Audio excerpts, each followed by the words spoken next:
오늘 우리에게 주신 하나님 말씀은 신약성경 갈라디아서 5장 22절과 23절 말씀. 찾은 자라고 제가 봉독합니다. 제가 봉독할 때에 하나님의 음성을 들으시기 바랍니다. 오직 성령의 열매는 사랑과 희락과 화평과 오래 참음과 자비와 양선과 충성과 온유와 절제니 이 같은 것을 금지할 법이 없느니라. 아멘. 자, 우리 앞뒤로 인사하겠습니다. 사랑합니다. 축복합니다. 예, 우리 한 번 더 인사합니다. 성령으로 충만하십시오. 아멘. 예, 오늘 예배에 오신 모든 성도 여러분들, 또 영상으로 함께하는 우리 모든 성도 여러분들, 주님의 이름으로 사랑하고 축복을 드립니다. 저희가 지난주에 어떤 말씀을 들었는지 혹시 여러분 기억나시나요? 제목이 기억이 나시나요? 성령으로 따라가라. 예, 성령을 따라라. 성령을 따르는 사람은 어떤 사람인가에 대해서 함께 배웠죠. 성령을 따르는 사람은 육의 일을 생각하지 아니하고 영의 일을 생각하고 또 그 영의 일을 따라가는 사람이다. 제가 지난주에 이렇게 함께 말씀을 나누었는데요. 자, 여러분 한 주간 동안 영의 일을 많이 생각하며 영의 일을 따라 사셨습니까? 네. 아멘. 감사합니다. 아멘이라고 대답하신 분이 계셔서 너무나 감사드립니다. 오늘 우리가 이 성령을 따라 사는 삶이 잘 되지 않는다 하더라도요, 여러분 실망하지 마십시오. 하나님께서 우리 가운데 계속 따라가도록, 여러분 이건 훈련이고요, 연습입니다. 처음에는 잘 안 되는 것이 당연하죠. 근데 여러 번 하다 보면은 익숙해지게 되고요, 하다 보면은 내 옷에 맞는 것처럼 내 삶에 조금씩 적용이 될 것입니다. 그럼 포기하지 마시고 끝까지 성령을 따라서 살아가는 우리의 삶이 되기를 간절히 축원을 드립니다. 여러분 이렇게 따라가면요, 따라간 만큼 그 결과가 나타납니다. 영의 일을 생각하면 영의 일을 이룬다라고 제가 말씀을 드렸죠. 그만큼 많이 생각하고 많이 따라가면 따라간 만큼 그 결과가 나타나는데요, 이 그 결과에 대해서 성경은 뭐라고 표현하고 있냐? 열매라고 표현을 합니다. 열매. 자, 오늘 본문 말씀에 그 열매를 소개하고 있거든요. 자, 오늘 본문 말씀 같이 읽겠습니다. 자, 22절, 23절 함께 읽겠습니다. 시작. 오직 성령의 열매는 사랑과 희락과 화평과 오래 참음과 자비와 양성과 온유와 절제니 이 같은 것을 금지할 법이 없느니라. 아멘. 자, 우리가 성령을 따라 살아가는 사람은 이 성령의 열매를 맺는다라고 오늘 이렇게 말씀하십니다. 오직이라고 말씀하고 있죠. 오직. 즉 이 말씀 뭐냐면 성령을 따라가면 이런 열매들이 맺지 다른 열매들이 맺는 것이 아니다라고 하는 거예요. 여러분 이 열매들 한번 잘 보십시오. 뭐하고 연관이 되어 있을까요? 우리의 성품과 관련이 되어 있습니다. 우리의 성품. 여러분 성품이라고 하는 것은요, 그 사람의 성질 또는 됨됨이 또는 성격 또는 품격, 우리가 이렇게 얘기를 하죠. 그래서 인격이라고 표현하기도 하고요, 또는 성향이라고도 얘기하고도 또 기질이라고 얘기하기도 합니다. 여러분 이 성품이라고 하는 것은 이 한 사람이 주위에 대해 어떤 영향을 끼치는가에 대해서 그 성품과 성향이 드러납니다. 어떻게 생각하는지, 어떻게 느끼는지, 어떻게 말하는지, 어떻게 행동하는지를 보여주는 것이요, 바로 인격의 총체다라고 할 수가 있고요, 이것이 오늘 우리의 품격으로, 인격으로 나타나고 드러납니다. 그래서 우리가 가지고 있는 내 생각, 내 감정, 내 행동, 이 모든 것들이 다 합쳐져 가지고 우리는 뭐라고 표현하냐? 그 사람의 성품이다 라고 이렇게 표현합니다. 여러분 신앙생활 하면서 이런 분들이 계십니다. 성품은 타고난 것이라서 바꿀 수가 없습니다. 그러면 이 말에 대해서 여러분 어떻게 생각이 드십니까? 성품, 기질은 타고났기 때문에 바뀌지 않을까? 여러분 정말 안 바뀔까요? 여러분 교회 10년, 20년 다녀도요, 이 성품이 바뀌지 않는 분들이 계십니다. 심지어 30년 이상 신앙생활을 해도 그냥 그 성품 그대로 살아가는 분들이 계세요. 제가 오래전 섬겼던 교회에서 한 장로님이 계셨는데요, 근데 그 장로님이 같이 식사 자리에서 하다가 어떻게 성품 이야기가 나왔는데 그분이 저기 이렇게 말씀하시는 거 제가 들었습니다. 제 바로 앞에서 이런 말씀하시는 거예요. 나는 예수님이 다시 오셔도 나는 변하지 않습니다. 라는 거예요. 너무나 놀라운 말씀을 하시죠. 예수님이 다시 오셔도 나는 내 성품과 내 기질은 변하지 않습니다. 근데 그분이 어떤 기질이냐? 목사님을 힘들게 하고, 교회를 힘들게 하고, 심지어는 우리 교역자까지도 힘들게 하는 분이었어요. 그러니까 그 힘들게 하는 말을 그 식사 자리에서 막 쏟아부으시다가 갑자기 이 말씀을 하시는 거였어요. 아주 자랑스럽게 말씀하십니다. 내 예수님이 다시 오셔도 나는 바뀌지가 않는다. 여러분, 제가 이 말을 들은 게요, 20년도 더 됐어요. 근데 아직도 잊혀지지가 않습니다. 자, 여러분, 과연 안 바뀔까요? 저는 바뀐다고 저는 믿습니다. 우리가 예수를 믿으면 여러분 성품은요 얼마든지 바뀝니다.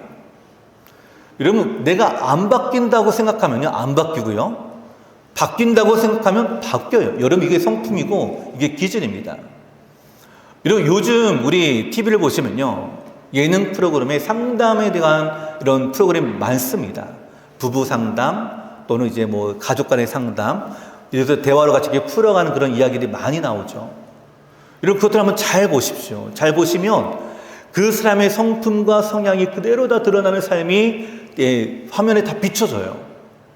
비춰지면서 그것 때문에 때로는 힘들고 때로는 상처도 받습니다. 근데 여러분 이것이 타고났기 때문에 변하지 않을까요? 아닙니다. 상담을 통해서도 바뀌더라고요. 상담사의 말 몇 마디예요. 마음이 갑자기 변합니다. 내가 이렇게 바꾸겠다고 내가 결단합니다. 결심합니다. 그 몇 주 후에 실제로 그렇게 조금씩 바뀌는 모습을 봐요. 여러분 이게 무엇을 얘기할까요?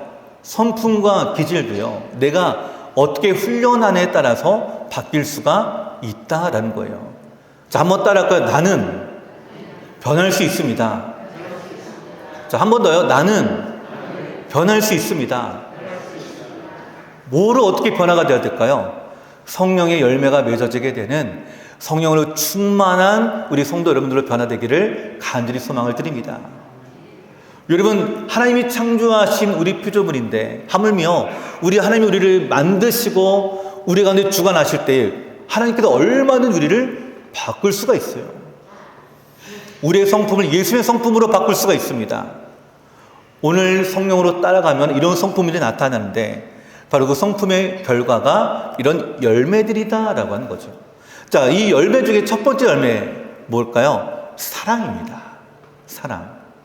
여러분 제일 먼저 언급한 것은 그 이유가 있겠죠. 가장 중요하고요, 가장 소중하기 때문에 그렇습니다.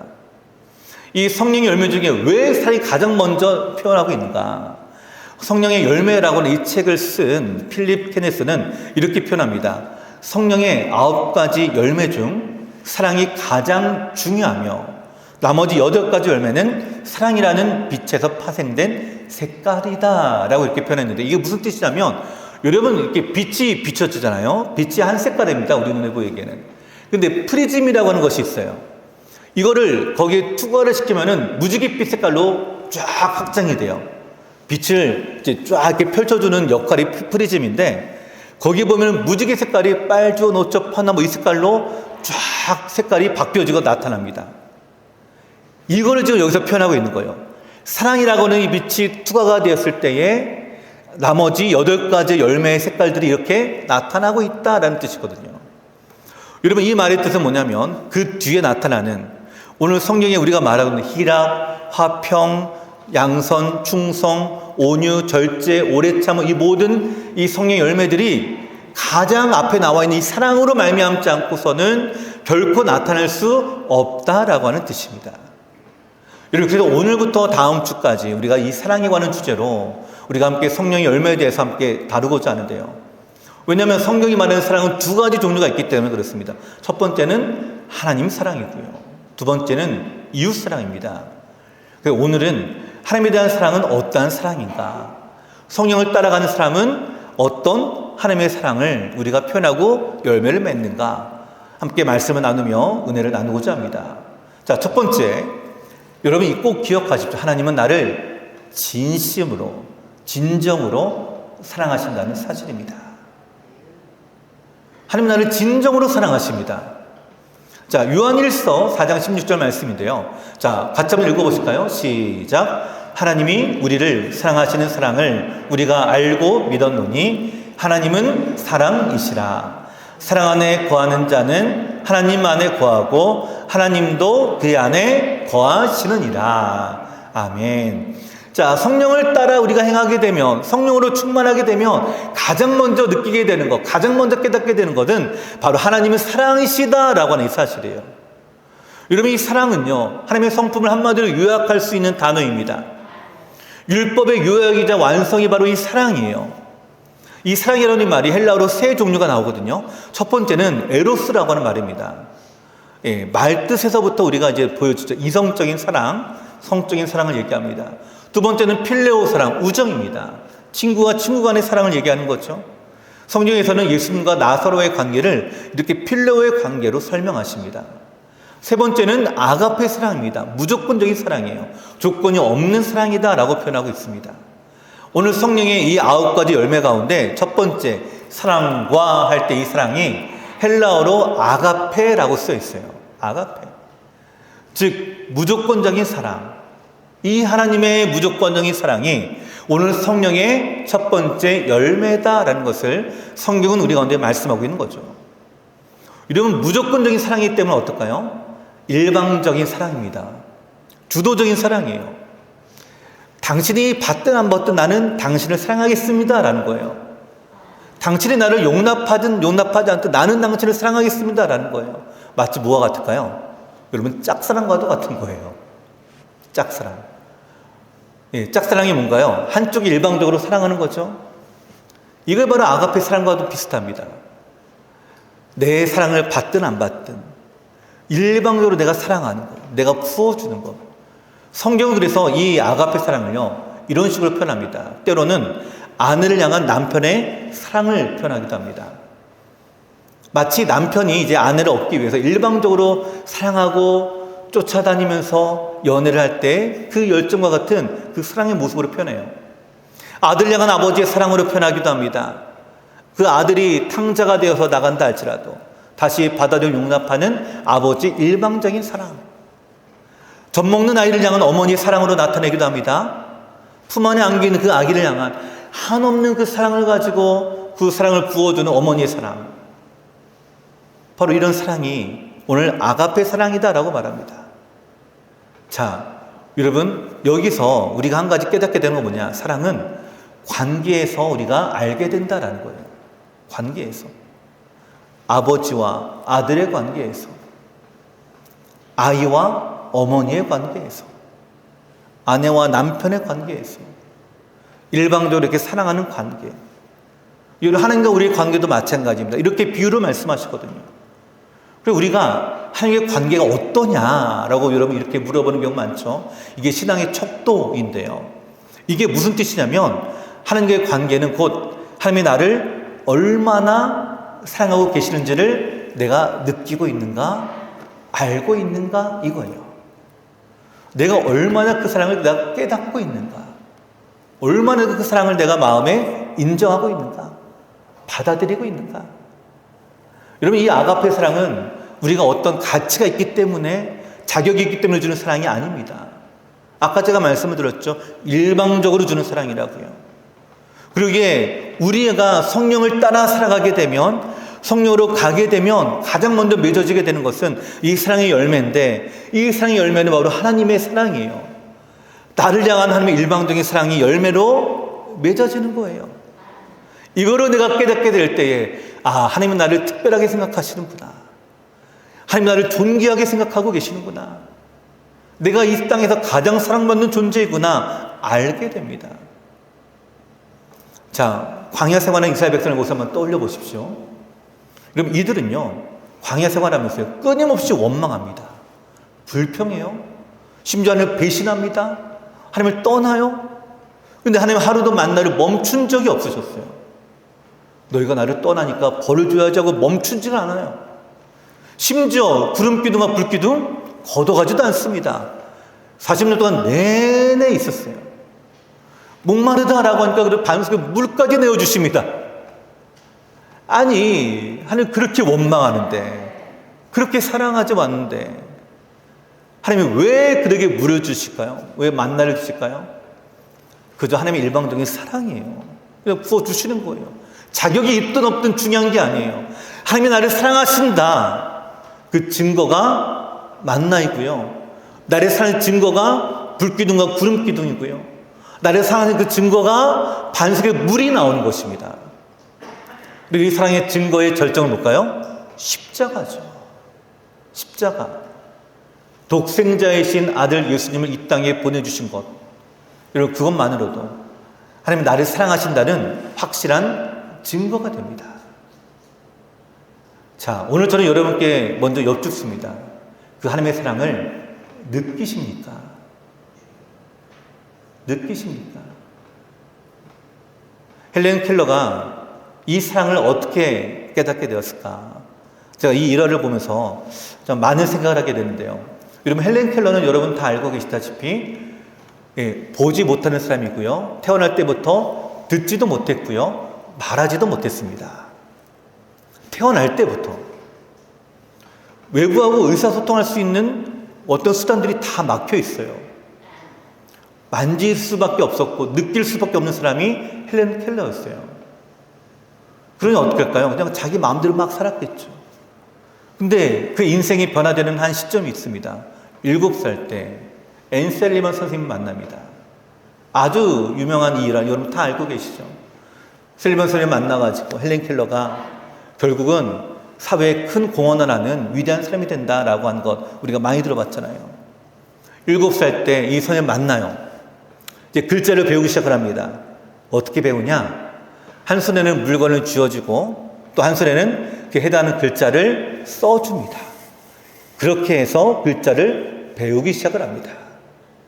처음으로 알게 된 단어가 뭐냐? 인형이라고 하는 단어예요. 덜. 손에 이제 인형이 항상 손에 있으니까 이거 뭘까? 선생님 손에다 써주는 거예요. 글자를. 알게 됐어요. 우물가에 데리고 갑니다. 시원한 물을 느끼라고 계속 물을 퍼줍니다. 그리고 나서 손에다 뭐라고 쓸까요? 물이라고 쓰는 거예요. 워터 이렇게 하나하나 이제 알아가는 거예요. 자, 이렇게 하나하나 알아가다가 그만 벽에 부딪히게 됐어요. 뭘 배울 때 부딪혔는가? 추상명사입니다. 추상명사라고 하는 눈에 보이지 않는 명사예요. 자, 만전히 알 수 있는데 여러분 사랑이라고 하는 이 말 어떻게 알 수 있을까? 이 사랑이라고 하는 말. 자, 이 헬렌 켈러가 어떻게 이 사랑이라는 말을 어떻게 알게 되었을까? 어느 날 이 헬렌 켈러가 솔리만 선생님께 제비꽃을 꺾어다 주었다고 합니다. 그러니까 이 꽃을 받고 이 스님이 기뻐했대요. 기뻐서 이 헬렌 켈러 손에다가 이렇게 썼대요. I love 헬렌. 헬렌아, 사랑해. 라고 하는 거죠. 너무나 마음이 기쁘니까 내가 사랑해 라는 말을 주고 싶어가지고 I love 헬렌이라고 썼대요. 그러니까 이 아이가 처음 들어본 단어가 생겼죠. 뭐예요? 러브라고 하는 단어예요. 러브. 물어봅니다. 러브가 뭐예요? 사랑이 뭐예요? 설리만 선생님이 손을 심장에다 대고 그것은 여기에 있단다 라고 설명해 줬대요. 근데 이해가 안 되죠, 사실은. 모든 것을 만지면서 이해했던 헬렌 켈러였는데 이해가 가지 않습니다. 그래서 그 꽃향기를 맡으면서 사랑은 이 꽃의 달콤함과 같습니까? 라고 물어봤대요. 근데 선생님이 아니라고 했습니다. 또 물어봅니다. 저 따뜻한 태양을 마주보면서 이것이 사랑이 아닐까요? 그것도 아니란다 라고 얘기했어요. 자, 사랑이 뭔지 이야기가 참 어렵죠. 여러분, 뭐라고 여러분 설명하시겠습니까? 보지도 못하고 듣지도 못하고 말하지도 못한 헬렌 켈러에게 이 사랑을 알려주긴 알려줘야 되는데 어떻게 알려줘야 될까? 자, 며칠이 지났습니다. 아침부터 온종일 구름이 뒤덮고 그러다가 소나기가 퍼부었어요. 빗소리를 들었겠죠. 갑자기 소나기가 그쳤습니다. 구름이 걷히고 햇살이 비추기 시작을 했어요. 그러니까 헬렌이 기뻐해서 물었습니다. 사랑이란 이런 것이 아닙니까? 라고 또 물어봤어요. 그자 설리만 선생님이 사랑에 대해 이렇게 설명합니다.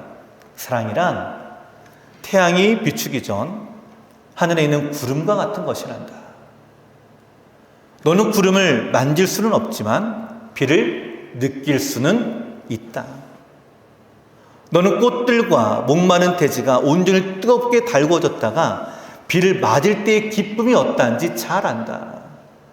그처럼 너는 사랑을 만지지 못하지만 그것이 모든 것 위에 부어질 때의 달콤함은 느낄 수 있다.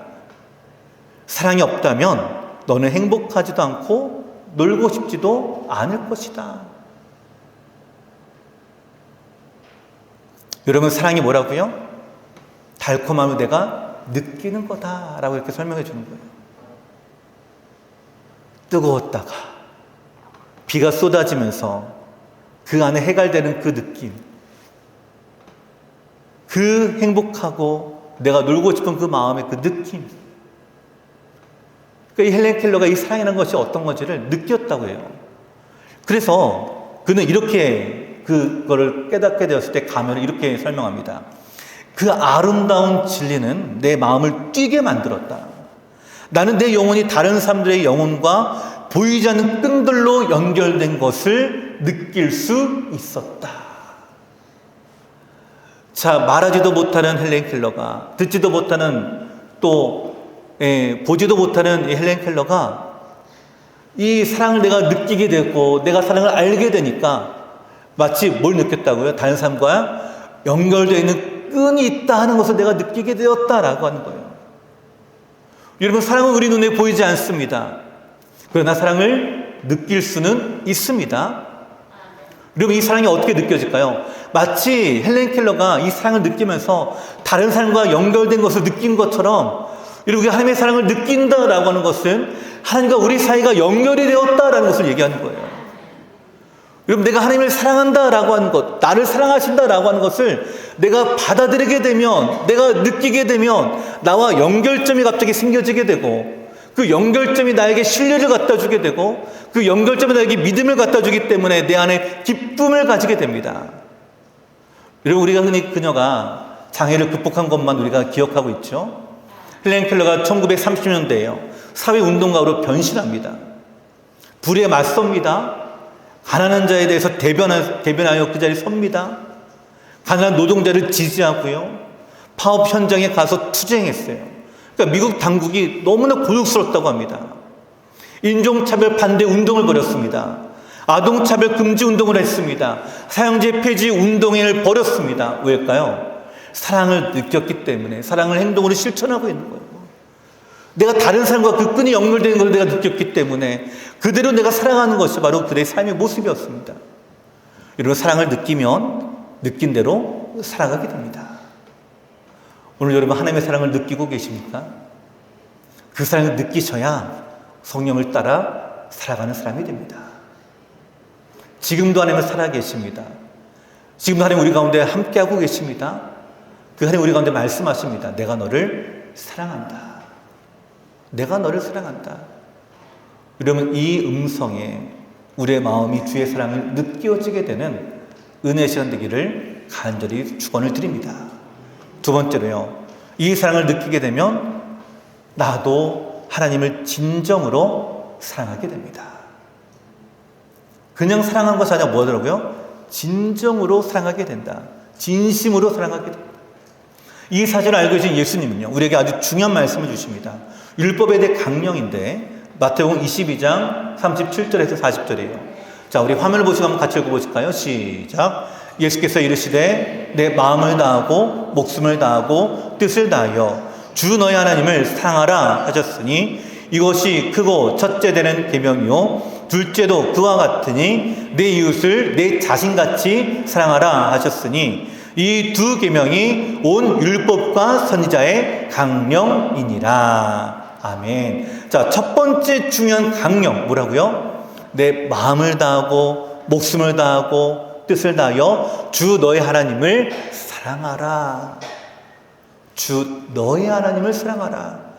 여기에 할 말이 참 많은데요, 사실은 이 할 말은 잠시 뒤로 미루고 우리가 주님을 사랑하는 게 뭘까를 여러분 이 시간 생각해 보기를 원합니다. 내가 주님을 사랑한다라고 하는데 그러면 이 사랑하는 건 뭘까? 여러분 뭘까요? 뭐가 주님을 사랑하는 걸까요? 요한복음 15장 5절이 그 힌트가 있습니다. 자, 요한복음 15장 5절. 자, 한번 같이 읽어보실까요? 시작. 나는 포도나무요, 너희는 가지라. 그가 내 안에, 내가 그 안에 거하면 사람이 열매를 많이 맺나니 나를 떠나서는 너희가 아무것도 할 수 없음이라. 아멘. 자, 여기 나는 포도나무요, 너희는 가지다라고 하나됨을 얘기합니다. 하나됨. 뭘로 하나가 될까요? 사랑으로 하나가 됩니다. 하나가 되면 한 가지 특징이 나타납니다. 나를 떠나서는 너희가 아무것도 할 수 없습니다.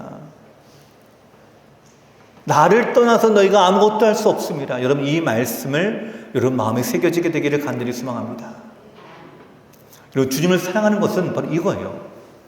우리 안에 주님이 계시고 주님 안에 또 내가 거해서 우리가 주님을 떠나서는 아무것도 할 수 없는 삶. 내가 주님을 떠나서 내가 아무것도 할 수 없는 삶. 나는 주님을 떠나서 내가 아무것도 할 수 없습니다.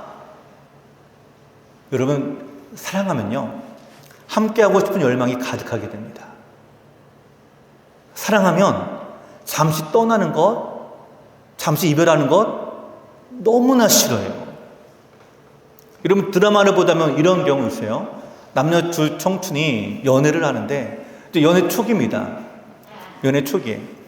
자, 이 남자친구가 여자친구를 집에다 받아줘줬어요. 여자친구 집 앞까지 왔어요. 자, 잘 들어가. 얼굴에 서운한 빛이 가득합니다. 그러다가 이제 아니야, 내가 오빠를 바라다 줄게 하고 또 남자친구 집까지 또 와요. 자, 남자친구 집 앞에 왔습니다. 또 잘 들어가라고 하다가 또 뭐라고 해요? 남자친구가 어떻게 여자를 혼자 또 집에 가기 보내니? 그리고 또 바라다 줘요. 자, 갔어요. 가니까 또 여자친구 집 앞에서 또 바라준다고 또 와요. 또 바라준다고 또 와요. 이렇게 몇 번 왔다 갔다 하다가 여자친구 어머님 눈에 딱 하고 걸려요. 근데 여기서 여러분 주목해볼 건 이거예요. 왜 왔다 갔다 하냐고요. 왜? 빨리 집에 들어가지. 다음날 또 만나면 됐지. 왜 왔다 갔다 하냐고요. 왜 그래요? 여러분 그 이유가 아십니까? 연애 본 지 너무 오래되셔가지고. 우리 청년이면 물어보시죠. 왜 그래? 왜 그럴까요? 헤어지기 싫어서요. 이유는 그거예요. 떨어지기 싫어서요. 그 잠시 잠깐 아침에 다시 만나도 되지만 그 잠깐 떨어지는 것도 싫으니까 계속 붙어서 얘네 집에 갔다가 또 저쪽 집에 갔다가 왔다 갔다 하는 거예요. 여기서. 여러분 이게 뭘까요? 이게 사랑이라는 거예요. 여러분 사랑하게 되면 떨어지기 싫어합니다. 그래서 떠나서는 아무것도 할 수가 없는 상태가 되는 거예요. 여러분 하나님 우리에게 임마누엘이라는 이름을 주셨습니다. 임마누엘이 뭐예요? 하나님 우리와 함께 계시다. 우리를 사랑하시기 때문에 우리와 함께 하기를 원하고 계십니다. 근데 하나님은 일방적으로 함께 하실까요? 아닙니다. 우리도 함께 하죠. 그게 서로 사랑하는 거잖아요. 그러니까 우리가 진정으로 주님을 사랑하게 됩니다. 그 사랑을 느끼게 되면 우리 역시 마찬가지예요. 그 주님을 떠나지 않게 됩니다. 떠나면 오히려 불편합니다. 떠나면 오히려 내 마음이 상해집니다. 오히려 내 마음이 서운해집니다.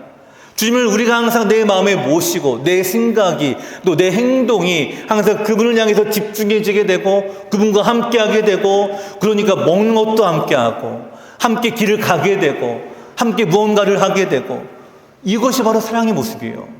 내가 자든지 깨든지 식사할 때든 내가 빨래할 때든 내가 청소할 때든 내가 공부할 때든 내가 직장 생활을 할 때든 언제든 내가 주님을 떠나지 않기를 내가 최선을 다하는 것. 그것이 바로 여러분 내가 주님을 사랑하는 모습이에요. 그러니 어떨까요? 예배가 좋아지는 거예요. 내가 주님을 사랑하는 게 되니까 같이 함께 되니까 좋아지게 됩니다. 말씀이 꿀보다 더 달게 느껴집니다. 여러분 연애 시절에 우리 청년들이 대화를 나누면 데이트를 하면 한두 시간 그냥 쑥 지나가 버리잖아요. 꿀보다 더 달게 느껴집니다.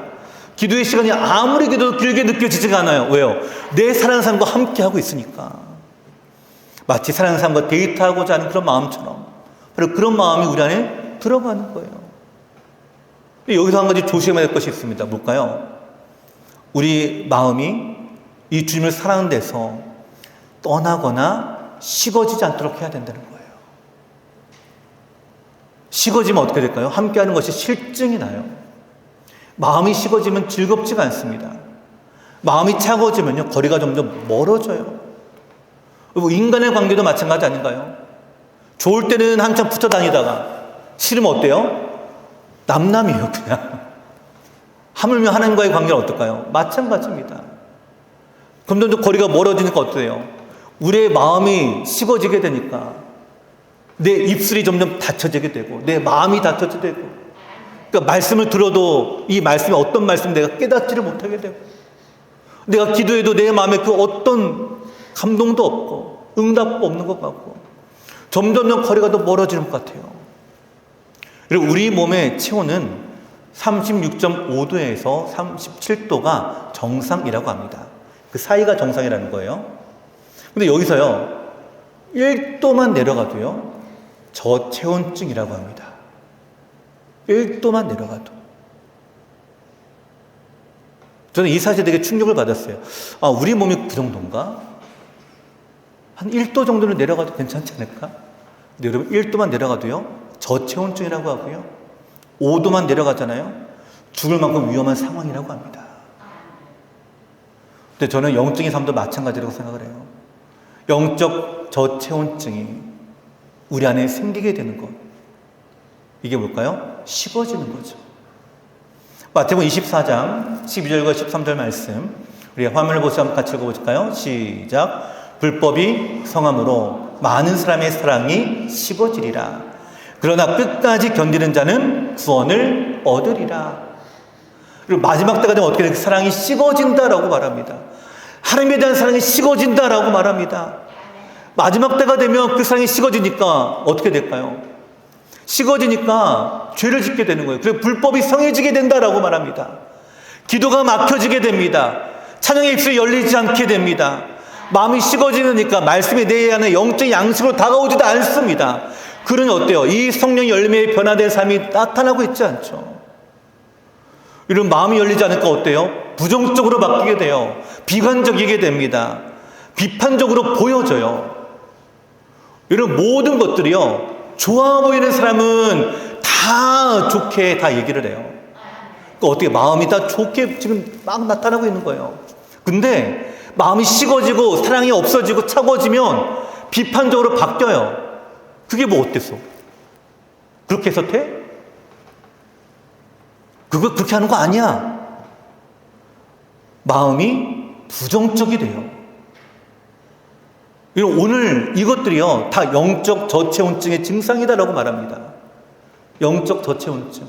영적인 우리의 사랑의 온도가 식어지게 되면 이런 모습으로 우리 안에 나타나고 있는 거예요.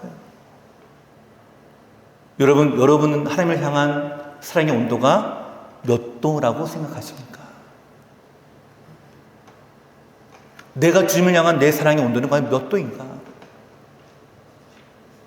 오늘 우리의 사랑이, 이 온도가 다시 회복되고 다시 올라가게 되기를 간절히 소망합니다. 그럼 이 온도가 좀 올라가려면 어떻게 해야 될까요? 그 사랑을 내가 다시 만나야 됩니다. 그 주님을 다시 만나야 되는 거예요. 왜? 그 주님 나를 뜨겁게 사랑하시니까. 그 뜨거운 사랑은 내 마음에 부딪히게 되면서 내 마음이 또한 함께 뜨거워지게 되는 것. 여러분, 엠마오로 가던 두 제자가 이와 같은 경험을 했죠. 그들의 마음이 식어졌습니다. 왜 식어졌냐? 예수님이 십자가를 돌아가셨어요. 그들이 믿었던 예수님이 죽으셨습니다. 마음이 낙심됐습니다. 절망됐어요. 엠마오로 가던 길이었습니다. 그들은 터벅터벅 그 길을 걸어가면서 이제 우리는 끝났어. 비관적이고 부정적으로 바뀌었어요. 식어졌던 그들의 마음에 예수님이 함께 하십니다. 찾아오셨죠? 그리고 함께 걸어가면서 말씀을 풀어주셨습니다. 음식을 통해 함께 먹으며 위로와 평안을 얻습니다. 그때 주님이라는 사실을 깨닫게 된 이 두 제자가 이렇게 그들이 고백을 합니다. 주님이 말씀을 풀어주실 때에 우리의 마음이 뜨겁지 아니하더냐. 식어졌던 내 사랑의 저체온증에 걸렸던 내 모습에 주의 말씀이 풀어주시니까 내 마음이 뜨겁지 아니하더냐. 다시 사랑의 온도가 높아지는 것을 그들이 느낍니다. 다시 높아지니까 어떻게 될까요? 엠마오로 가다 말고 다시 예루살렘으로 다시 돌아갑니다. 말씀에 순종하는 거예요. 예수님께서 예루살렘을 떠나지 말라라고 하셨으니까 떠나지 않는 겁니다. 다시 돌아가는 거예요. 여러분, 영적 저체온증에 걸리면요, 말씀에 순종하지 않습니다. 말씀에 은혜가 나타나지 않아요. 믿음이 생기지 않는 건 당연한 것이겠죠. 하지만 주님을 다시 만나게 되면, 내가 주를 다시 사랑할 수 있는 그 마음을 가지게 되면, 나를 사랑하시는 그 뜨거운 사랑을 내가 경험하게 되면, 그 사랑을 내가 느끼게 되면 그 사랑이 내 안에 전염이 돼서 내 마음이 다시 뜨거워지게 됩니다. 저는 오늘 우리 모든 성도 여러분들이 이와 같이 마음을 열어서 주를 만나게 되기를 간절히 축원을 드립니다. 여러분, 영적 저체온증에 걸려가지고요, 그냥 그렇게 하루하루 살아가는 것이 당연하다고 여러분 생각하지 마십시오. 여러분, 오히려 비정상적입니다. 여러분, 만약에 우리의 온도가 1도만 떨어도 어떻게 될까요? 당장 병원으로 가야 됩니다. 조치를 취해야 돼요. 왜요? 죽을 위기에 처해 있으니까. 죽을 위기에 처해 있으니까요. 오늘 우리의 영혼이 구와 같지 않습니까? 내 영혼이 죽을 위기에 처해 있는데도 불구하고 우리가 여기에 대한 심각한 위험성과 위기감을 느끼지 못한다라고 한다면 그건 정말로 죽어가는 것과 다를 바가 없는 거잖아요. 오늘 우리 안에 주님을 향한 이 사랑의 온도가 여러분 높아지십시오. 이전에 내가 높았었는데 그건 이전에 내가 높았던 거고요. 지금은 내 온도가 몇 도인가? 1도만 떨어져도 위험하다고 하는데 내 영적인 상태는 과연 어떤 상태인가?